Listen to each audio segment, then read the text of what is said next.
Komisi Pemberantasan Korupsi, KPK, mengungkap perkembangan terbaru dalam penyidikan dugaan korupsi yang menjerat Bupati Sukoharjo, Etik Suryani.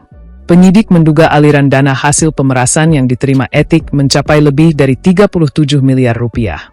Lembaga anti rasuah ini secara resmi menetapkan Bupati Sukoharjo periode 2021 hingga 2025 dan 2025 hingga 2030, Etik Suryani, ETS, sebagai tersangka setelah menggelar operasi penyelidikan tertutup yang berujung pada peristiwa tangkap tangan.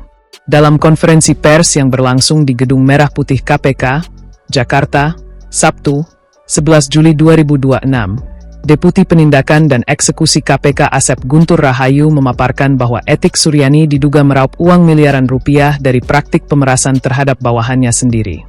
Ia menjelaskan bahwa nilai tersebut diperoleh dari hasil penelusuran sementara terhadap transaksi keuangan dan alat bukti yang telah dikumpulkan penyidik. Menurutnya, nominal itu masih dapat berkembang seiring pendalaman perkara. Ia mengatakan penyidik masih terus menelusuri asal-usul dana, pihak-pihak yang memberikan uang, serta dugaan penggunaannya.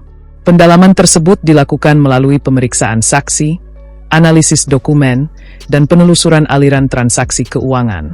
Dalam perkara ini, KPK menduga praktik pemerasan dilakukan terhadap sejumlah pihak yang memiliki kepentingan dalam proses perizinan maupun pelayanan di lingkungan pemerintah Kabupaten Sukoharjo. Dugaan tersebut kini menjadi fokus pembuktian penyidik. Selain menelusuri aliran dana, KPK juga membuka kemungkinan penerapan pasal tindak pidana pencucian uang apabila ditemukan adanya upaya menyamarkan hasil kejahatan. Namun, KPK menegaskan seluruh proses masih bergantung pada kecukupan alat bukti yang diperoleh penyidik. KPK memastikan penyidikan akan terus dikembangkan untuk mengungkap pihak lain yang diduga ikut menikmati atau membantu mengalirkan dana hasil tindak pidana tersebut. Lembaga anti rasuah itu menegaskan tidak akan berhenti pada satu tersangka apabila ditemukan keterlibatan pihak lain. Penyidikan KPK mengungkapkan bahwa total penerimaan tunai Etik Suryani dari potongan insentif atau setoran upah pungut di Badan Pengelolaan Keuangan Pendapatan dan Aset Daerah, BPKAD, Sukoharjo mencapai angka 2,93 miliar rupiah sepanjang periode 2021 hingga 2026.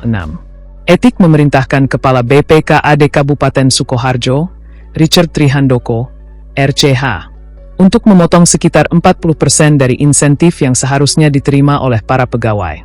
Tidak berhenti di situ, Etik juga mengumpulkan pundi-pundi uang melalui setoran rutin OPD yang dikelola oleh Kepala Bagian Umum Sekretariat Daerah Kabupaten Sukoharjo, Trimulyo, TRM. Dari jaringan ini, Etik menikmati setoran senilai 840 juta rupiah selama periode 2024 hingga 2026. Dengan rincian 245 juta rupiah pada tahun 2024, 350 juta rupiah pada tahun 2025, dan 245 juta rupiah pada tahun 2026. KPK juga mencatat bahwa Richard Trihandoko sempat mengumpulkan setoran OPD tambahan senilai 1,2 miliar rupiah selama tahun 2022 hingga 2024 untuk sang bupati. Asep Guntur Rahayu menegaskan bahwa sang bupati menggunakan seluruh uang hasil pemerasan tersebut demi mendanai berbagai keperluan pribadinya. Modus pemerasan ini menggunakan kode-kode perintah khusus berbahasa Jawa seperti Padakno karo Bapak, samakan dengan Bapak, yang merujuk pada besaran setoran pada masa jabatan suami Etik terdahulu. Sementara itu, Etik Suryani telah ditetapkan sebagai tersangka dalam perkara ini. Proses hukum terhadap dirinya masih terus berjalan sesuai ketentuan perundang-undangan. Kasus ini kembali menjadi sorotan karena nilai dugaan aliran dana yang mencapai puluhan miliar rupiah. Besarnya nominal tersebut memperlihatkan skala dugaan korupsi yang tengah didalami KPK dan membuka peluang munculnya fakta-fakta baru dalam proses persidangan mendatang.